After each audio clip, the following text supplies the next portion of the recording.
Welcome. In front of me is an Infinix Note 12 and today I will show you how you can insert SIM and SD card into this phone.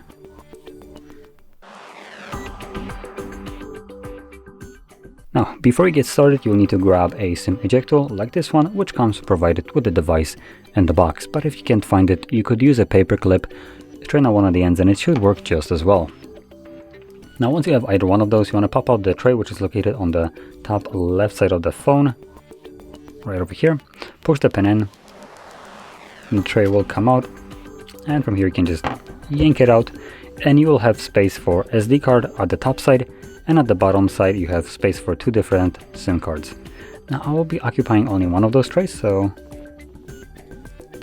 place it right here. Now, stupid design right here, there's nothing holding those cards in place, right? Okay, the other one, whoa, the other one does have a little bit of something that holds it. No, never mind, it still falls out. Okay, so I guess you just have to hold it in place. Now, SD card should probably be clipped in here firmly. So we'll see, yep, that one clips in. So in putting this in, I recommend flipping the device upside down and then inserting it. Otherwise, the SIM card can just fall out. There we go. And the card, once inserted, should start working right away. Where's brightness?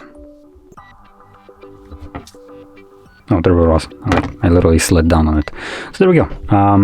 Now let's see the notifications.